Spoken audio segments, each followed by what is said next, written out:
Hello learners, welcome back to my channel Aim for BHU. Today we will discuss about a campaign which has been launched recently by our Prime Minister Shri Narendra Modi on 12th May 2020. And students, ये topic आपके लिए important है as it is a content of current economic affairs. So it becomes important to know all the aspects of this campaign. And through this campaign, the central government will lay special emphasis on economic growth, local production of goods, strengthening supply chain, and raising demand of products to make India a self-reliant country. Okay, the central government has announced an economic package of rupees 20 lakh crores, as you all might be knowing the amount, especially. ठीक है, all and this economic package of 20 lakh crore under the Atmanirbhar Bharat Abhiyan, which is also known as the Self-Reliant India Campaign, इसको आप इस नाम से भी जानते हैं, has been announced in 5 tranche. ठीक है, ट्रांच क्या होता है? It's a one part of finance, तो इसे 5 पार्ट्स में इसलिए डिवाइड किया गया है. And these economic doses were released on 13th May, 14th May, 15th and 16th and 17th May 2020. ठीक है, and as this scheme is from recent past, so I thought of making a video with some MCQs, so let's discuss them. Okay, the first one here is how much economic relief package is announced by Prime Minister Narendra Modi through the Atmanirbhar Bharat Abhiyan.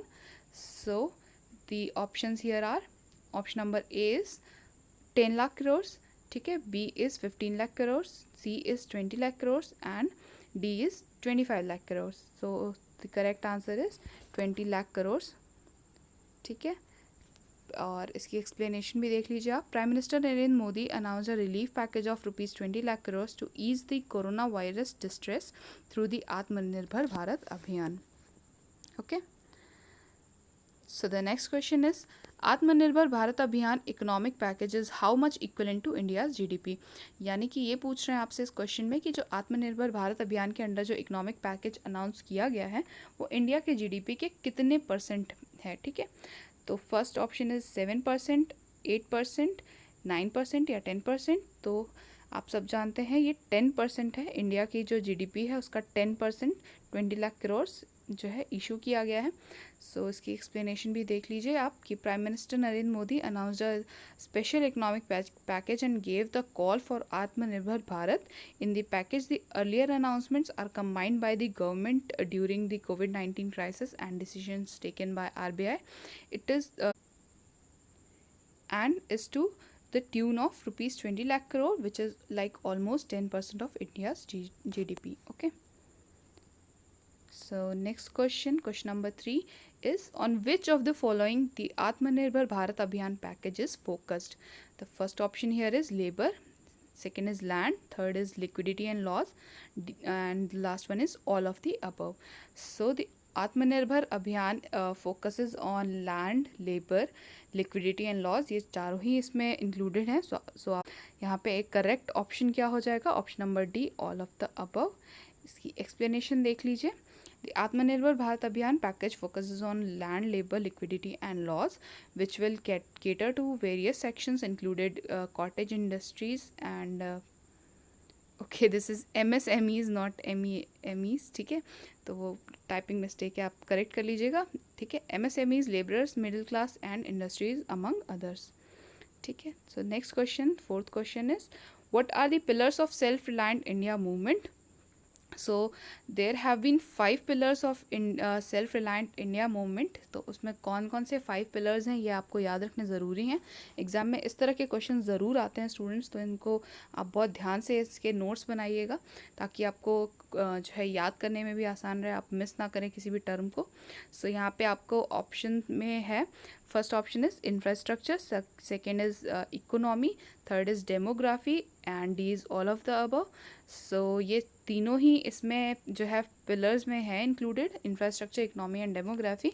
The other 2 जो मैं कह रही हूँ कि 5 pillars हैं, तो उसमें से जो ये 3 हैं और बचे हुए 2 कौन कौन से हैं वो देख लेते हैं.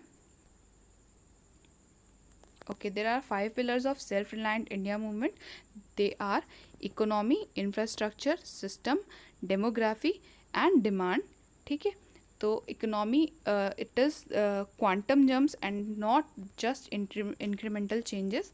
इंफ्रास्ट्रक्चर में क्या है, one that represents modern India, system is technology driven, demography is vibrant demography of the largest democracy, and demand is what, full utilisation of the power of demand and supply.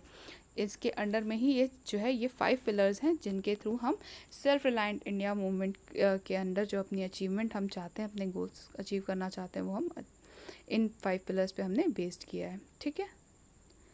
Next question is for the financial year 2021 how much reduction in rates of tax deduction at source and tax collected at source, ठीक है। TDS का के बारे में आप सबने पढ़ा ही है, ठीक है। Is announced under the Atmanirbhar Bharat अभियान। तो आपके पास ऑप्शंस हैं 20%, B is 21%, C is 23% and D is 25%। सो एक इस अभियान के अंडर में आपको पता होगा कि जो TDS और जो TCS होता है इसके अंडर में एक रिडक्शन जो है अनाउंस किया गया है। जो रेट्स अभी तक थे उसको रिड्यूस किया गया है। So the reduce rates are now 25%, ठीक है। तो D is the answer. The TDS rates for all the non-salaried payments to residents and tax collected at source rate are going to be reduced by 25% of the required rate for the remaining period of financial year 2020 and 21. Okay, तो जितना भी उसका अब percentage इससे पहले था उसको घटा के it has been reduced by 25%, तो 25% से उसको reduce कर दिया गया है, ठीक है। तो ये परसेंटेजेस और फैक्ट्स और फिगर्स बिल्कुल याद रखिएगा, इंपॉर्टेंट हो सकते हैं आपके एग्जाम पॉइंट ऑफ व्यू से।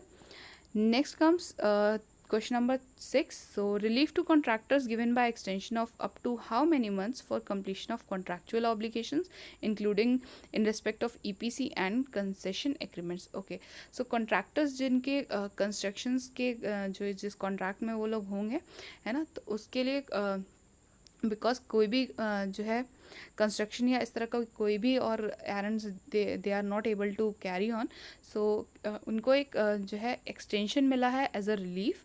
तो ये एक्सटेंशन, सो आपसे इस क्वेश्चन में पूछा है कि एक्सटेंशन कितना लंबा है, क्या ड्यूरेशन है इस एक्सटेंशन की।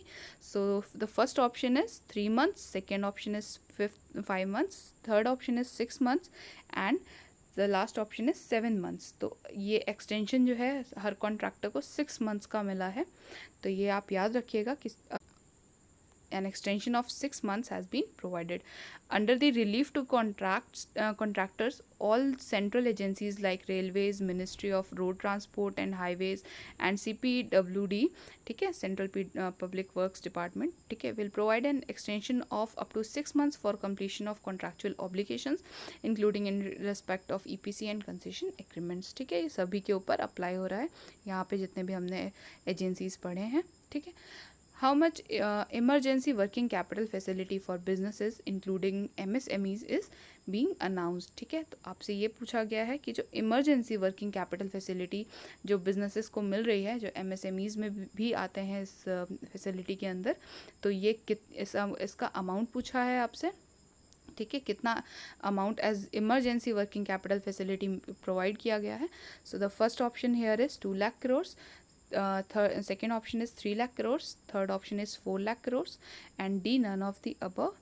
So this amount is 3 lakh crores, so option B is correct here. और एक्सप्लेनेशन देख लीजिए। The government of India providing total liquidity of rupees 3 lakh crore for emergency working capital facility for businesses including MSMEs। तो ये 3 lakh crores है, ठीक है। MSMEs को भी इसमें इंक्लूड किया गया है। Next question, question number 8, for up to how many rupees will there be no global tenders for government tenders, ठीक है।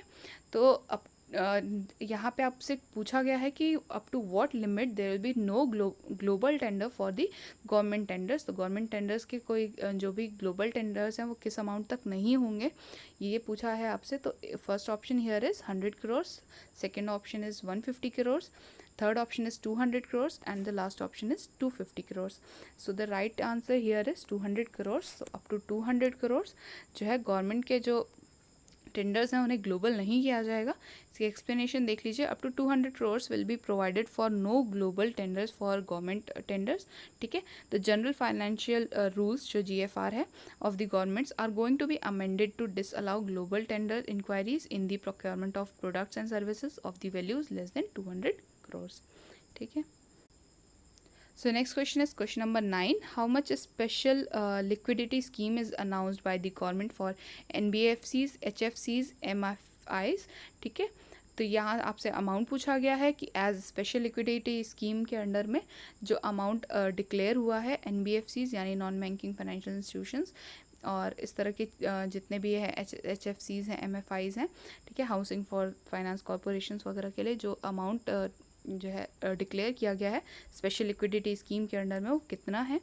ठीक है, तो first option here is 20,000 crores, second option is 25,000 crores, third option is 30,000 crores and the last option here is 35,000 crores। तो the correct answer here is option number C 30,000 crores।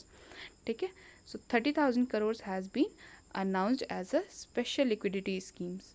ठीक है, ये RBI ने government has announced 30,000 crores for special liquidity scheme and ये provide कौन कराएगा? RBI, हमारी country का सेंट्रल बैंक। ठीक है, so next question here is how much liquidity will be infused by the power finance corporation and the rural electrification corporation for DISCOMS यानी discoms भी बोलते हैं इसको अंडर द अभियान। ठीक है, तो इस अभियान के थ्रू जो लिक्विडिटी है वो उसका अमाउंट पूछा है बेसिकली आपसे। So the options here are first option is 70,000 crores, second option is 78,000 crores, third option is 85,000 crores and the last option here is 90,000 crores। so ये liquidity जो है that has been infused to power finance corporations and rural electrification corporation ये कितनी है? 90,000 crores यानी option number D is correct here। the power finance corporation and the rural electrification corporation will infuse a liquidity in the discoms to the extent of 90,000 crores in total equal installments। ठीक है, this amount is going to be used by discoms to pay their dues to transmission and generation companies. ठीक है, तो ये amount कहाँ वो use करेंगे? जो भी उनके ड्यूज़ अभी भी पेंडिंग रहे होंगे ट्रांसमिशन एंड जनरेशन कंपनीज के साथ उन्हें जो है पे ऑफ करने के लिए इस अमाउंट को वो लोग यूज़ करेंगे। So the next question here is how much statutory PF contribution of both employer and employees is reduced under the Atmanirbhar अभियान। आपको पता है कि जो PF contribution है उसमें employer और employee दोनों ही contribute करते हैं, तो how much it has been reduced इस अभियान के अंडर में जो है एक स्टैट्यूटरी मतलब होता है जो गवर्नमेंट के बाय लॉ, एक्चुअली आप बोल सकते हो कि बाय लॉ उसको कट किया गया है। कितने % से कट किया गया है? आपके पास ऑप्शंस हैं। Option number A is 9%, option number B is 10%, option number C is 11% and option number D is 12%। So it has been reduced by 10%। Option number B is correct here. Explanation देख लीजिए।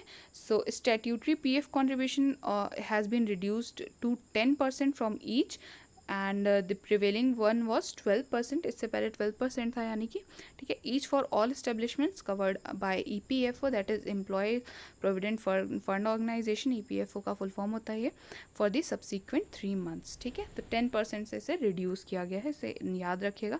जितने भी जितने भी starts देखिए यहाँ मैंने include किए हैं, I felt all of them are important, so that's why I have included them. तो आप इनके नोट्स बना लीजिएगा अच्छी तरह से, 1 liners में लिख लेंगे तो ज़्यादा अच्छा रहेगा। So this is all for today. Hope it was clear to you all and you can convey your doubts in the comment box or through email. You can find my email ID in description box. So stay tuned to my channel and अगर आपको BHU BCom entrance से related किसी topic में कोई confusion है तो you can mention that in the comment box. I will include them as well. So please like the video, share it with your friends, subscribe to my channel and do not forget to hit the bell icon so you never miss any update from my channel. So stay home, stay safe, happy learning.